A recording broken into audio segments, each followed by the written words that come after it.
Novel سیاست writer Amna Khan قسط number 11۔ اب ایک بار پھر میرا ہاتھ تھامیں گے اور پھر آئلہ آنٹی کے کہنے پر پھر اس سے میرا ہاتھ چھوڑ دیں گے۔ مجھے ایسے خواب نہیں دکھائیں جو آپ پورے نہیں کر سکتے، گلبانہ نے افسردہ سے لہجے میں کہا۔ کیا چاہتی ہو؟ شاذل نے نرمی سے پوچھا۔ آپ کا ساتھ چاہتی تھی پر اب نہیں، اب ہرگز نہیں۔ شاذل نے غصے سے اپنی مٹھیاں سختی سے بند کی۔ مجھے مرنا ہے شاذل، پلیز مجھے مار دو، میں اس دنیا میں نہیں رہنا چاہتی۔ گلبانہ پھر سے رونے لگی۔ خاموش، چپ، بالکل چپ، تمہارے منہ سے ایک لفظ نہ نکلے۔ کیا مرنا بہت آسان ہے؟ کیا تمہیں نہیں معلوم خودکشی حرام ہے؟ شاذل نے دکھ سے کہا۔ جن کو عزت داغدار ہونے کا خطرہ ہو ان کے لیے خودکشی آسان ہوتی ہے۔ گل نے تلخی سے کہا۔ کیا بول رہی ہو؟ شاذل نے ناسمجھی سے کہا۔ مجھے حارث نے دیکھا تھا، ہاسٹل کی لڑکیوں کے ساتھ باہر گئی تھی اور مجھے یقین تھا وہ ڈھونڈتے ہوئے مجھ تک ضرور پہنچ جائے گا، ابھی بھی شاید مجھے کہیں تلاش کر رہا ہوگا۔ شاذل سمجھ چکا تھا گلبانہ کو اب ہاسٹل رہنا محفوظ نہیں ہے، اسے ایک محفوظ پناہ گاہ کی ضرورت ہے، اور وہ پناہ گاہ صرف شاذل کا گھر ہے۔ گلبانہ صرف شاذل کے ساتھ محفوظ رہ سکتی ہے۔ کافی دیر دونوں طرف خاموشی رہی۔ گلبانہ نے نظریں جھکائی تھی۔ میری بات سنو، شاذل نے نرمی سے کہا۔ گلبانہ نے آنکھیں اٹھا کر اس کی طرف دیکھا جو رونے سے سرخ ہو رہی تھی۔ میں تم سے ابھی تھوڑی دیر بعد نکاح کروں گا، کیا تمہیں کوئی اعتراض ہے؟ شاذل نے نرمی سے اس سے پوچھا۔ گلبانہ نے نفی میں سر ہلایا اور نم آنکھوں کے ساتھ مسکرانے لگی۔ شاذل اور گلبانہ کا نکاح ہو گیا اور ادھر دوسری طرف واعظہ اور اس کے کزن عارف کا نکاح بھی ہو گیا تھا۔ انہوں نے شاذل کو اتنی غاظ کی کہ اس نے اپنا فون بند کر دیا۔ وہ آج کسی کی نہیں سننے والا تھا، آج وہ وہی کرے گا جو اس کا دل کہے گا۔ اس سے ہسپتال آئے 3 گھنٹے سے زیادہ ٹائم ہونے والا تھا۔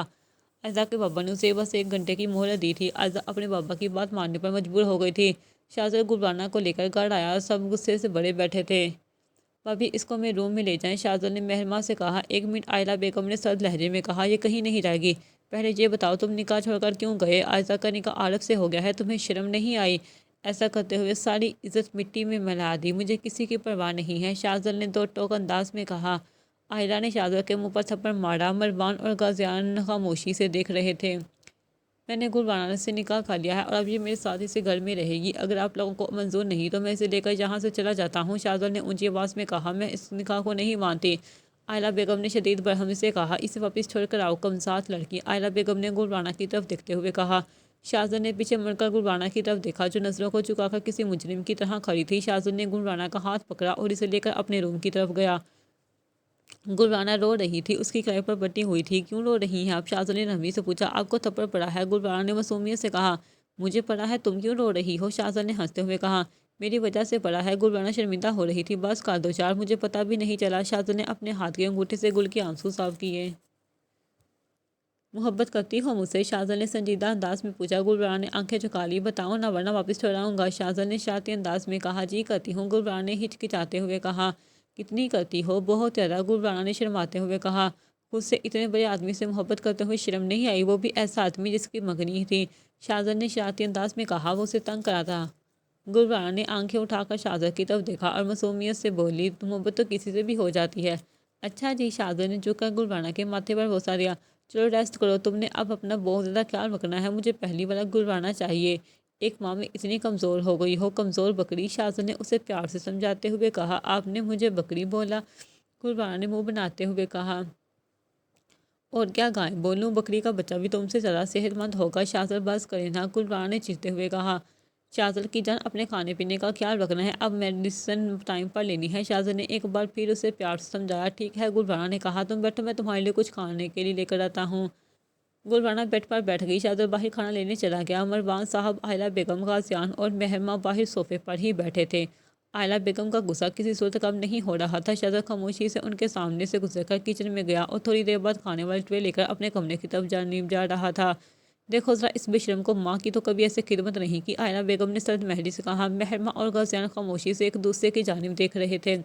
اس معاملے میں ان کا خاموش رہنا ہی بہتر تھا۔ غازیان کو بس شاذل کی خوشی چاہیے تھی، اگر وہ ایسے خوش ہے تو یہی سب کے لیے بہتر ہے۔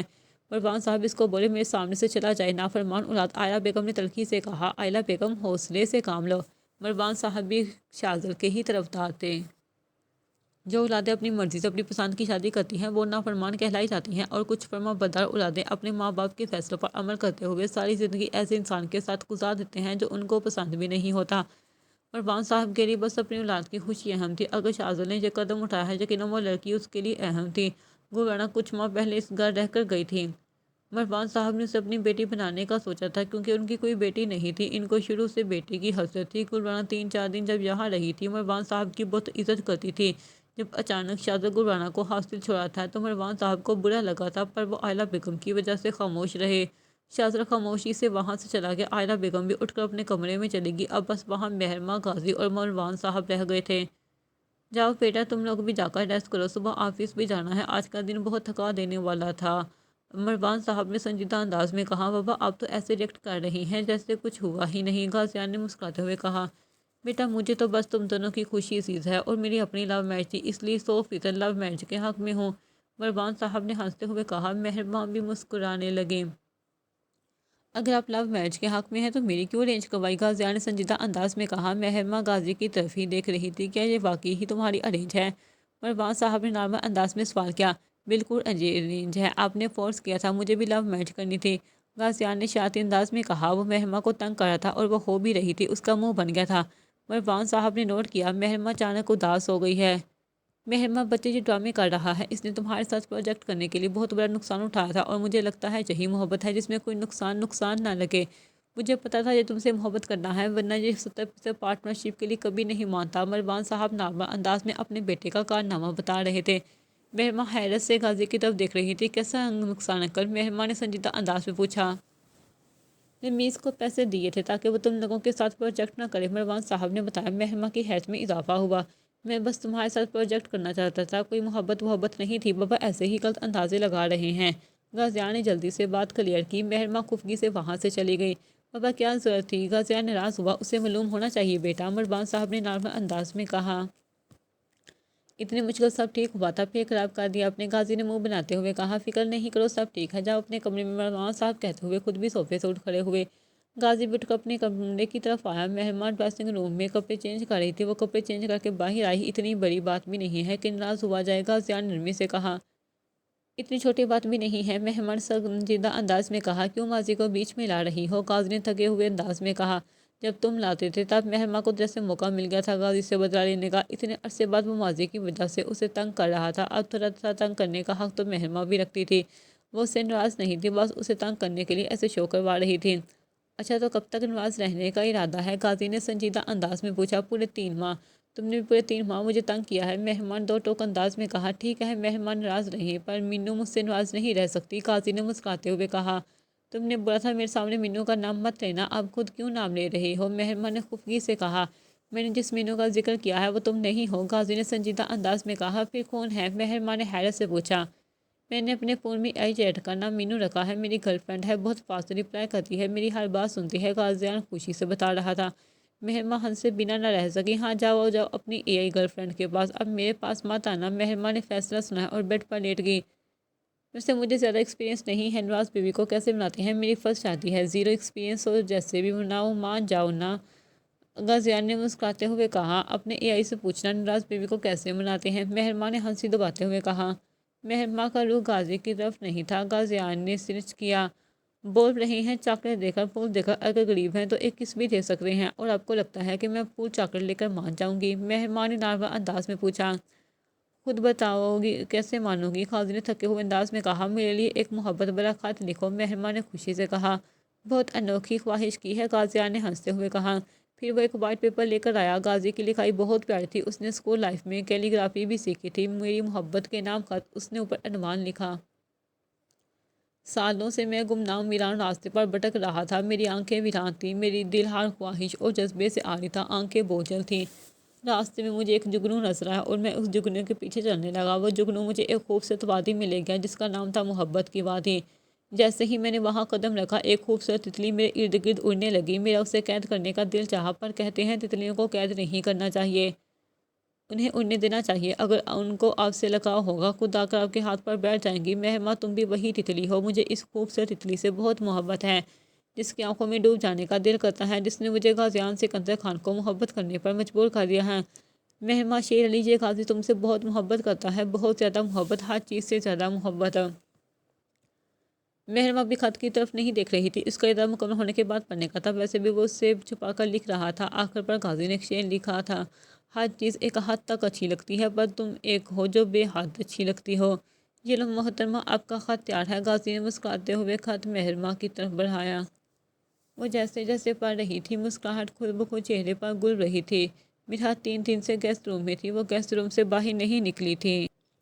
عہد خود کو کام میں مصروف رکھ رہا تھا، زمن پیپر کی وجہ سے مصروف تھی۔ آج اس کا تیسرا پیپر تھا۔ وہ محراب کی اسپانچ کے باوجود بہت دیر لگا کر پیپرز کی تیاری کر رہی تھی۔ میرا نے زمن کے نمبر پر میسج کیا، میں روم میں آؤں؟ زمن بھاگ کر میرا کے روم میں آئی۔ کیا ہوا بھابھی؟ زمن نے فکر مندی سے پوچھا۔ زمن، عہد کو فون کرو، میری طبیعت ٹھیک نہیں ہے، وہ میری کال نہیں اٹھا رہا، میرے پیٹ میں بہت درد ہو رہا ہے، میرا نے گھبراتے ہوئے کہا۔ تکلیف کے ساتھ اس کے چہرے پر تھے، اس کے ماتھے پر پسینہ ایسا جی کرتی ہوں۔ زمن نے جلدی سے کال ملائی، عہد نے اٹھا لی۔ بولو بچہ، عہد نے کہا۔ بھائی وہ بھابھی کی طبیعت بہت خراب ہے، جلدی گھر آئیں، ڈاکٹر کے پاس جانا ہے۔ کیا؟ جی بھائی، زمن نے جلدی سے بولا۔ یہ بھی اس کا کوئی ڈرامہ ہوگا، عہد نے بے پرواہ انداز میں کہا۔ اسے بولو ڈرائیور کے ساتھ چلی جاؤ، میں مصروف ہوں۔ عہد نے کال بند کر دی۔ زمن حیرت سے فون کی بند اسکرین کی طرف دیکھ رہی تھی۔ اسے اپنے بھائی کا انداز اور لہجہ انتہائی عجیب محسوس ہوا۔ کیا کہہ رہا تھا؟ میرا نے پریشانی سے پوچھا۔ ڈرائیور کے ساتھ چلی جائیں، یہ بولا ہے۔ میرا تکلیف سے مار رہی تھی، پر وہ بھی انا اور ضد والی تھی۔ ایسے تو ایسے ہی صحیح، جو اپنے روم میں جب مجھے نہیں جانا کہیں۔ بھابھی، بیبی کو کچھ ہو نہ جائے، زمن نے سنجیدہ انداز میں کہا۔ اسے میری پرواہ نہیں، میں کیوں کروں اس کے بچے کی پرواہ؟ میرا نے اونچی آواز میں کہا۔ اس کی آنکھوں سے آنسو بہہ رہے تھے۔ اونچی بولنے کی وجہ سے میرا کو پیٹ میں شدید درد ہوا۔ بھابھی اٹھ جائیں پلیز، میرے لیے، یہ بچہ آپ کا بھی تو ہے، ایک منٹ کے لیے صرف ایک اس کے بارے میں سوچیں، زمن نے التجائیہ انداز میں کہا۔ زمن نے میرا کو اٹھایا۔ وہ لوگ ابھی شام محل سے باہر آئے، میرا ابھی کار میں بیٹھی ہی تھی۔ عہد کی گاڑی اندر داخل ہوئی، زمن دوسری طرف سے بیٹھنے لگی۔ عہد نے آواز دی، رکو۔ ڈرائیور ڈرائیونگ سیٹ پر بیٹھنے لگا تھا۔ عہد اپنی کار سے باہر آیا، اس نے ڈرائیور سے چابی لی۔ جب اپنا کام کرو۔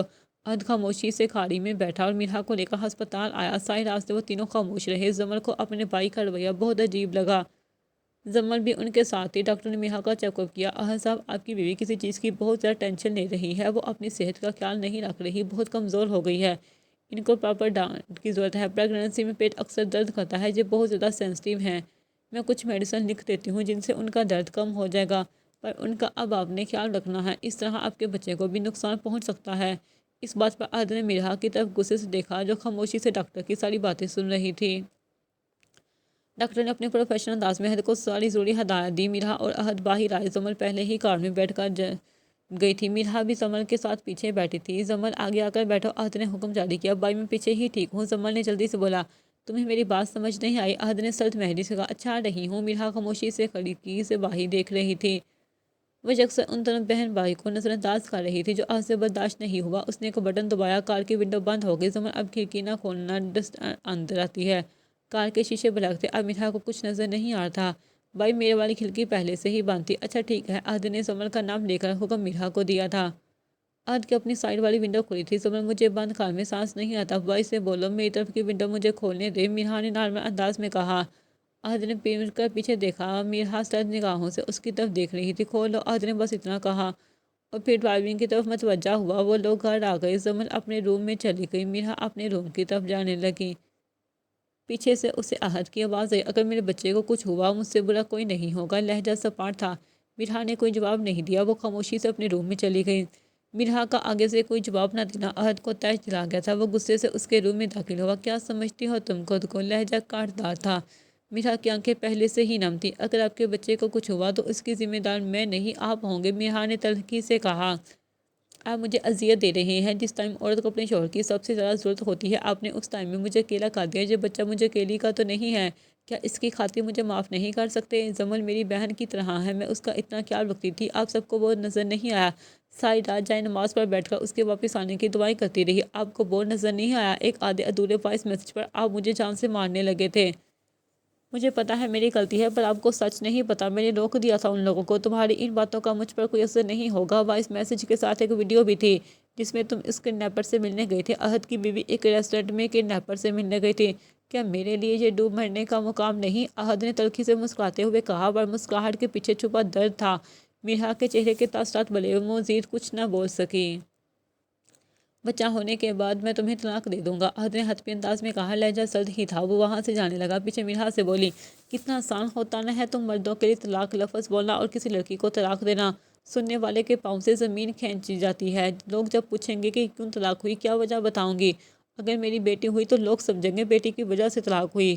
اور اگر بیٹا ہوا تو لوگ بولیں گے بد کردار تھی اس لیے طلاق ہوئی۔ میں تو کوئی سانس بھی نہیں ہے جو میں یہ کہہ سکوں ظالم ساس نے گھر سے نکلوا دیا، کیونکہ ہمارے معاشرے میں زیادہ یہی 3 وجہ سمجھی جاتی ہیں طلاق کی۔ میرا دکھ سے بول رہی تھی، اس کی آواز روندی ہوئی لگ رہی تھی۔ عہد ایک پل کے لیے ساکت ہوا تھا۔ مجھے طلاق نہیں دینا، میں خود چلی جاؤں گی تمہاری زندگی سے، بس اپنا نام میرے نام کے ساتھ جڑا رہنے دینا، چاہے تو دوسری شادی بھی کر لینا۔ یہ بولتے ہوئے میرا کی آنکھ سے آنسو چھلکا تھا، وہ دکھ سے یہ سب کہہ رہی تھی۔ عہد اس کی بات پر خاموشی سن رہا تھا اور مکمل ہونے کا انتظار کر رہا تھا۔ اب تم مجھے بتاؤ گی مجھے کیا کرنا ہے اور کیا نہیں کرنا، سرد مہری سے کہا گیا۔ چلو میرے ساتھ۔ عہد نے میرا کی بازو پکڑی اور اپنے کمرے کی جانب لے جا کر جانے لگا۔ عہد نے اپنے کمرے میں آ کر اس کی بازو چھوڑی۔ تم میرے سامنے رہو گی، میں اپنے بچے کے معاملے میں کمپرومائز نہیں کر سکتا۔ تم جان بوجھ کر کھانا نہیں کھاتی، میں تمہیں یہاں صرف اپنے بچے کی خاطر برداشت کروں گا، ورنہ جو حرکت تم نے کی ہے اس کے بعد میں تمہاری شکل بھی نہیں دیکھنا چاہتا۔ تمہارے ساتھ میں نے غلط کیا تھا، مجھے سزا دیتی، میرے ساتھ جو مرضی کرتی۔ تم نے اس معصوم کو کیوں اغوا کروایا تھا؟ عہد اونچی اور روبدار آواز میں بول رہا تھا۔ میرا خاموشی سے نظریں جھکا کر کھڑی تھی، اس کے پاس عہد کے کسی سوال کا جواب نہیں تھا۔ کیا میں پاگل ہوں جو بلا وجہ بکواس کر رہا ہوں؟ جواب کیوں نہیں دے رہی میرا؟ جواب دو نا، کیوں آخر کیوں؟ مجھے تم سب سے زیادہ بھروسہ تھا، تم نے ایسا توڑا ہے کبھی نہیں جوڑ سکوں گا۔ عہد نے میرے کا ہاتھ پکڑا اور اپنے دل کے مقام پر رکھا۔ یہ دیکھو میرا دل کتنا زخمی ہے، دیکھو ابھی بھی تم سے محبت کرتا ہے عہد۔ عہد کسی کو معاف نہیں کرتا، عہد معاف نہیں کرتا، پر میرا دل مجھے کہہ رہا ہے میرا کو معاف کر دو۔ میرا دل بھی میرے خلاف ہو گیا ہے، یہ تمہاری طرف تاری کر رہا ہے۔ عہد مسلسل بول رہا تھا۔ میرا نم آنکھوں سے خاموشی سے اس کی جانب مسلسل دیکھی جا رہی تھی۔ اسے اب عہد پر ترس آ رہا تھا، جیسے وہ دیوانہ دار مسلسل اسیرت سے بول رہا تھا۔ میرا ایک دم اس کے گلے لگ گئی۔ مجھے معاف کر دو عہد، وہ روتے ہوئے بول رہی تھی۔ عہد اپنی جگہ ساکت ہو گیا۔ اس نے میرا کو خود سے الگ نہیں کیا تھا، پر اس کے گرد حصار بھی نہیں بنایا تھا۔ زخم دینے والا مرہم کیسے ہو سکتا ہے؟ جس نے دل کو توڑا ہے اس کے گلے لگانے کے بعد دل کو سکون کیوں محسوس ہوا ہے؟ جس نے میرا دل توڑا ہے وہی میرا دل چھوڑے گی؟ کتنا بے بس ہوں۔ عہد نے اس کے گرد حصار بنایا۔ ایک دشمن جان سے پیارا ہے۔ تھوڑی دیر بعد میرا خود سے ہی اس سے الگ ہوئی۔ وہ اسے طلاق دینے کی بات کر رہا تھا، وہ اس کے گلے کیوں لگی؟ میرا کو دل ہی دل میں گلٹ فیل ہوا۔ کھانا کھایا تھا؟ عہد نے نرم انداز میں پوچھا۔ میرا نے نفی میں سر ہلایا۔ عہد جا کر کھانا لے کر آیا اور ٹرے میرا کے سامنے رکھی۔ میرے سامنے کھاؤ، پھر میڈیسن بھی کھانی ہے۔ عہد یہ سب صرف اپنے بچے کے لیے کر رہا تھا۔ شاہ محل کے وارث کا صحت مند ہونا ضروری ہے۔ شاہزادہ گلبانہ کا بہت خیال رکھ رہا تھا۔ اس لڑکی کو محبت اور توجہ کی ضرورت تھی۔ شاہزادہ نے غازیان کے ساتھ آفس جوائن کر لیا تھا۔ وہ گلبانہ کی ذمہ داری خود اٹھانا چاہتا تھا۔ غازیان کو شاہزادہ کا آفس جوائن کرنا کافی اچھا لگا۔ آج شاہزادہ کا آفس میں پہلا دن تھا۔ اس کا آفس میں بالکل بھی دل نہیں لگ رہا تھا۔ شاہزادہ اپنے آفس روم میں بیٹھا تھا۔ اس نے گلبانہ کو کال کی۔ کھانا کھایا تھا؟ شاہزادہ نے مسکراتے ہوئے پوچھا۔ جی کھایا تھا، گلبانہ نے بولا۔ کب تک آئیں گے واپس؟ گلبانہ نے پیار سے پوچھا۔ کیوں میری یاد آ رہی ہے؟ شاہزادہ نے خوشی سے پوچھا۔ نہیں بس ایسے ہی پوچھا تھا، گلبانہ نے مسکراتے ہوئے کہا۔ اگر آ رہی ہے تو بتا دو، ابھی بھاگتا ہوا واپس آؤں گا، شاہزادہ نے پرجوش انداز میں کہا۔ مجھے ڈر لگ رہا ہے، گلبانہ نے ہچکچاتے ہوئے کہا۔ کس سے؟ شاہزادہ نے فکر مندی سے پوچھا۔ آپ کی ماما سے۔ اگر انہوں نے مجھے گھر سے نکال دیا میں کدھر جاؤں گی؟ گلبانہ نے اداس سے لہجے میں کہا۔ میرے ہوتے ایسا نہیں ہوگا، میری جان پریشان نہیں ہو، میں بابی کو کال کر دیتا ہوں، اگر کچھ ہو مجھے کال کر دے۔ وہ آج آفس نہیں آئی؟ ٹھیک ہے، آپ بابی کو کال کریں، گلبانہ نے معصومیت سے کہا۔ اچھا کرتی ہوں، شاہزادہ نے یہ کہتے ہوئے فون بند کر دیا۔ شاہزادہ نے مہرماں کو کال کی۔ مہرماں نے کال اٹھا کر فون کان کے ساتھ لگایا۔ بابی، گلبانہ کو ماما سے ڈر لگ رہا ہے، وہ روم سے باہر نہیں نکل رہی، اس نے کچھ کھایا بھی نہیں ہوگا، مجھے پتا ہے، میرے واپس آنے تک پلیز اس کا خیال رکھیں، کچھ بھی ہو آپ نے سب سے پہلے مجھے کال کرنی ہے۔ شاہزادہ نے ایک ساتھ ساری بات کر ڈالی۔ مہرماں اس کی بات مکمل ہونے کا انتظار کر رہی تھی۔ اچھا میں کھانا اس کے روم میں لے کر جاتی ہوں، تم پریشان نہیں ہو، مہرماں نے مسکراتے ہوئے کہا۔ اوکے بابی، شکریہ، شاہزادہ نے خوشی سے کہا۔ تھوڑی دیر بعد مہرماں کھانا لے کر گلبانہ کے روم میں آئی۔ وہ ڈر سہم کر بیڈ پر بیٹھی تھی۔ گلبانہ مہرماں کو بالکل مریم جیسی لگی تھی بھی اس کی ہی ہم عمر کی۔ گلبانہ کھانا کھا لو، گلبانہ کو سچ میں بہت بھوک لگی تھی، اس نے شاہزادہ سے جھوٹ بولا تھا۔ گلبانہ نے کھانا کھانا شروع کیا۔ مہرماں اس کے پاس بیٹھ گئی۔ گلبانہ نے کچھ ہی منٹوں میں سارا کھانا ختم کر دیا۔ مہرماں کو ہنسی آئی، پر اس نے اپنی ہنسی پر کنٹرول رکھا، وہ بیچاری شاید صبح سے ہی بھوکی تھی۔ اب دوپہر کے 3 بج رہے تھے، میں برتن رکھ کر آتی ہوں، پھر باتیں کریں گے، مہرماں نے مسکراتے ہوئے کہا۔ جی ٹھیک ہے، گلبانہ نے خوشی سے کہا۔ مہرماں برتن رکھ کر آئی واپس اور اس کے سامنے بیڈ پر بیٹھ گئی۔ گل آپ سے ایک سوال پوچھوں؟ مہرماں نے نرمی سے کہا۔ جی پوچھیں، ہر وقت اتنا ڈری ڈری کیوں رہتی ہو؟ مہرماں نے تجسس سے پوچھا۔ حارث نے گلبانہ کو اتنا ڈرا اور ٹارچر کیا، اسے شاہزادہ کے علاوہ سب سے ڈر لگتا تھا۔ بس ایسے ہی کچھ خوف بچپن سے ہی ہمارے ذہن میں بٹھا دی جاتے ہیں اور پھر اب جتنے بھی بڑے ہو جائیں وہ خوف ختم نہیں ہوتے۔ میرے ساتھ بھی بس ایسا ہے، گل نے سنجیدہ انداز میں بولا۔ کس نے بٹھایا ہے یہ خوف آپ کے ذہن میں؟ مہربان نے سنجیدہ انداز میں پوچھا۔ میرے کزن حارث بھائی نے، وہ مجھے ڈراتے تھے، میں اکیلی بیٹھی ہوتی تھی، واقعہ مجھے غلط غلط باتیں بتاتے تھے، کہتے تھے باہر کے لوگ بہت خطرناک اور گندے ہوتے ہیں، ان کے پاس ایک کتا تھا، وہ اس کو میرے پیچھے لگا دیتے تھے، ان کے پاس ایک بلیڈ تھا، انہوں نے ایک دو دفعہ بلیڈ کے ساتھ میرے ہاتھ پر کٹ لگایا تھا، انہوں نے جلتی ہوئی سگریٹ میرے اوپر پھینک دی تھی۔ وہ یہ سب تب کرتے تھے جب مامی سو رہی ہوتی تھیں۔ ماموں آفس میں ہوتے تھے، حارث بھائی بہت برے تھے، کہتے تھے تم بڑی ہو کر میری دلہن بنو گی، جو میں بولوں گا بس وہی کرو گی، اور یہ سب سن کر مہما کی روح تک کانپ گئی۔ 19 سال کی بچی پر اتنا ظلم!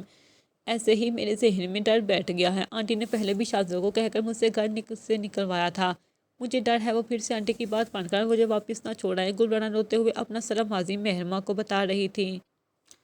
حارث کو پتہ چلا میں جہاں ہوں مجھے اپنے ساتھ لے جائے گا، وہ مجھے اپنے ساتھ لے جائے گا، میں بھی اس کے ساتھ نہیں جانا چاہتی۔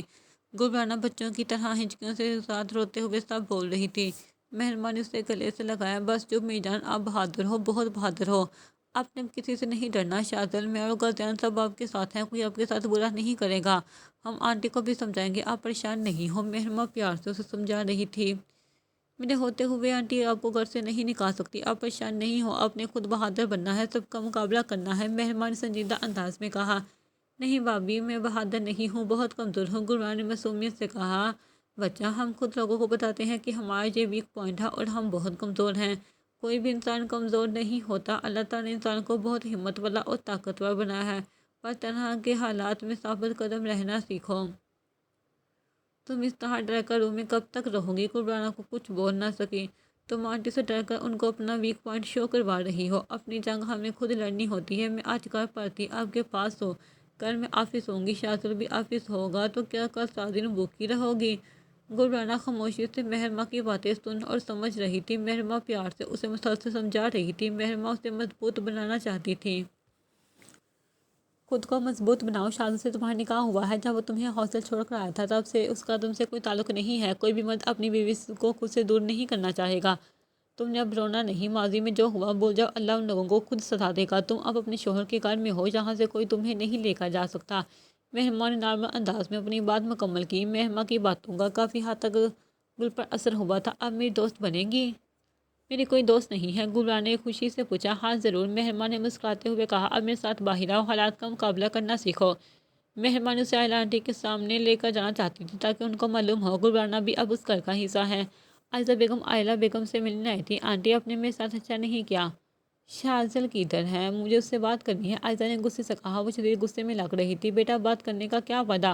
تمہارا بھی نکاح ہو گیا، اس کا بھی، شاہزل کا نکاح ہو گیا؟ عائزہ نے حیرت سے پوچھا۔ ہاں، آئلہ بیگم نے سردہ سے لہجے میں کہا۔ پر کسے؟ عائزہ نے تجسس سے اور برہمی کے ساتھ پوچھا۔ اسی منحوس گلبانہ سے، آئلہ بیگم نے حقارت سے کہا۔ پر وہ تو چلی گئی تھی نا، عائزہ نے غصے سے کہا۔ واپس آ گئی ہے، ڈائن چھوٹی سی ہے، میرے بچے کو ایسے قابو کیا ہے، رات کو ٹرے میں کھانے سجا سجا کر اسے پیش کر رہا تھا، ماں کو اٹھ کر پانی کا گلاس تک نہیں دیا۔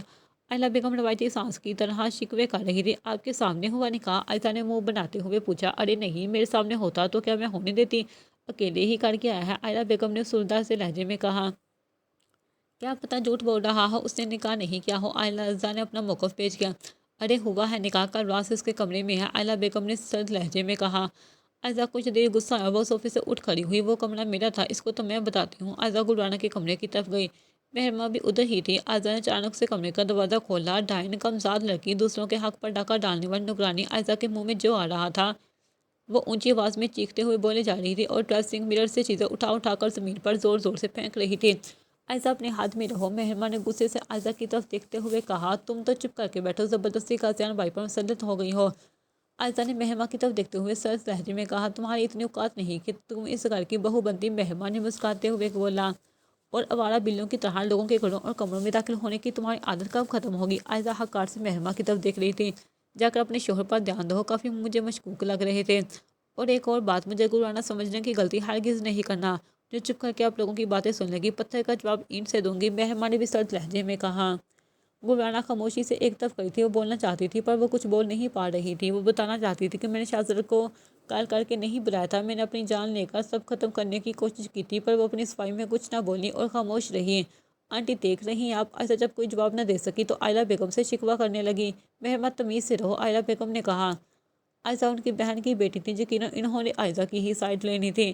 میں غازیان پر مسلط نہیں ہوئی۔ انکل مروان نے میرے بابا سے ریکویسٹ کی تھی کہ اپنی بیٹی کی شادی میرے بیٹے سے کروا دو۔ ان کو ایک کامیاب لڑکی اپنی بہو کے طور پر چاہیے تھے، اور ایک اور بات، زبردستی شادی پر مسلط تم ہو رہی تھی۔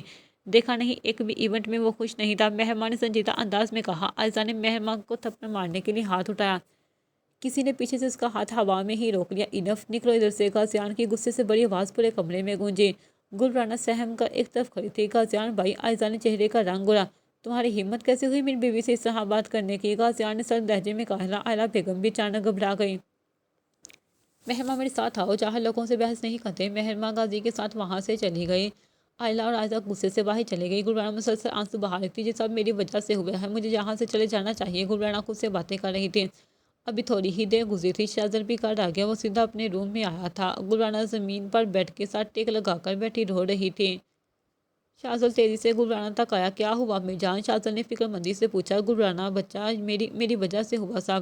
کیا ہوا؟ شہزل نے نرم انداز میں پوچھا۔ مجھے یہاں نہیں رہنا، گلرانہ ہچکیوں کے ساتھ روتے ہوئے بول رہی تھی۔ بتاؤ بھی ہوا کیا ہے؟ شہزل نے نرمی سے ایک بار پھر پوچھا۔ عائزہ آئی تھی، کہتی ہے میں کم ذات ہوں، اس کے حق پر ڈاکہ ڈالا۔ میں تو مرنا چاہتی تھی، میں نے کوئی ڈاکہ نہیں ڈالا، اب نے خود کی ہے شادی۔ گلرانہ نے روتے ہوئے شہزل کو ساری بات بتائی جو کچھ دیر پہلے ہوا۔ بس چپ کرو، خاموش۔ گلرانہ میری جان، میری طرف دیکھو، میں ہوں نا، مجھے پتا ہے تم نے کچھ نہیں کیا، یہ نکاح میں نے خود کیا، اور نہ ہی تم کم ذات ہو۔ شہزل اسے پیار سے سمجھا رہا تھا۔ اس نے اس کا چہرہ اپنے ہاتھوں میں تھاما تھا۔ مجھ سے میں دل سے پوچھو، تم کیا ہو میری؟ تم دوسروں کی باتوں پر دھیان نہیں دو۔ میں نے تمہیں 5 گھنٹوں سے نہیں دیکھا، مجھے بالکل بھی سکون نہیں تھا۔ شہزل اپنی باتوں سے اسے مطمئن کر رہا تھا، انداز حد سے زیادہ نرم تھا۔ میرا آفس میں کام پر دل نہیں لگ رہا تھا۔ اس قدر تم مجھ پر حاوی ہو، اس قدر تم سے محبت کرتا ہوں، جب سے تم ہاسٹل گئی ہو اس دن سے بے سکون ہوں، ہر دن تمہیں یاد کرتا تھا۔ مجھے انتظار تھا شاید وہاں جا کر تم مجھے کال کرو گی، پر تم نے ایک بار بھی مجھ سے رابطہ کرنے کی کوشش نہیں کی۔ شہزل جانے انجانے میں شکوہ کر گیا تھا۔ گلرانہ نے نظریں جھکائی تھی، وہ بھی تو انتظار کر رہی تھی کہ شہزل اس سے کال کرے۔ گلرانہ خاموش رہی، آنسو بہنا بند ہو چکے تھے، پر اس کی آنکھیں سرخ ہو رہی تھی۔ یہ پروجیکٹ ایسے ہی ختم ہوگا، ہم لوگ ادھر سے چلے جائیں گے، شہزل نے نرمی سے کہا۔ سچ میں؟ گلرانہ نے تصدیق کی۔ ہاں، ہم ہمارے اسلام آباد والے گھر چلے جائیں گے، شہزل نے مسکراتے ہوئے کہا۔ وہ مجھے اپنا سبجیکٹ چینج کرنا ہے، مجھ سے نہیں پڑھا جا رہا، مریم نے تھکے ہوئے انداز میں شیر علی سے بولا۔ وہ لوگ ڈنر ٹیبل پر بیٹھ کر کھانا کھا رہے تھے۔ ارے بیٹا، پورا سال ضائع ہو جائے گا، ہمت کر کے پڑھ لو، اب تک 4 ٹیچرز چینج کر چکی ہوں، ہر نئے ٹیچر کو فارغ کروا دیتی ہو۔ بابا مجھے لگ رہا ہے میں اس کیمسٹری میں فیل ہو جاؤں گی، مریم نے منہ بناتے ہوئے کہا۔ نہیں ہوتی فیل، میں کرتا ہوں کچھ، شیر علی صاحب نے سنجیدہ انداز میں کہا۔ کیا کریں گے؟ مریم نے تجسس سے پوچھا۔ اسفنجار سے بات کرتا ہوں، وہ یونیورسٹی میں کیمسٹری کا پروفیسر ہے، اس کی کیمسٹری اچھی ہے، شاید تمہیں اس کی سمجھ آ جائے، شیر علی نے نارمل انداز میں کہا۔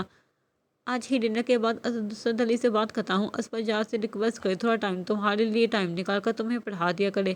نہیں بابا، مجھے پڑھنی ہی نہیں ہے، اور اس اسفنجار انکل سے تو بالکل بھی نہیں، مریم نے منہ بناتے ہوئے کہا۔ مریم ضد تو نہیں کرو، سال کے آخر پر سبجیکٹ کیسے تبدیل ہوگا؟ اگر سمجھ نہیں آ رہی تو شروع میں چینج کیوں نہیں کروایا؟ نور بیگم نے سرد مہری سے کہا۔ مریم آگے سے کچھ نہ بولی۔ نور بیگم کی بات ٹھیک تھی، اب مریم ان کو کیا بتاتی کہ اس نے یہ سبجیکٹ اپنی دوستوں کی وجہ سے رکھا تھا تاکہ سب فرینڈز ایک جگہ پڑھنے جا سکے۔ مریم اپنے کمرے میں جاؤ، میں اسد علی سے بات کر کے آپ کو بتاتا ہوں، شیر علی نے کہا۔ مریم خاموشی سے اٹھ کر اپنے کمرے میں چلی گئی۔ ڈنر کے بعد شیر علی صاحب اپنے دوست اسد علی کو فون کیا۔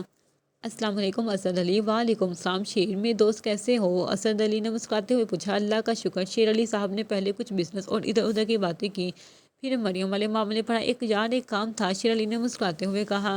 حکم کرو میرے دوست، اسد علی نے خوشی سے کہا۔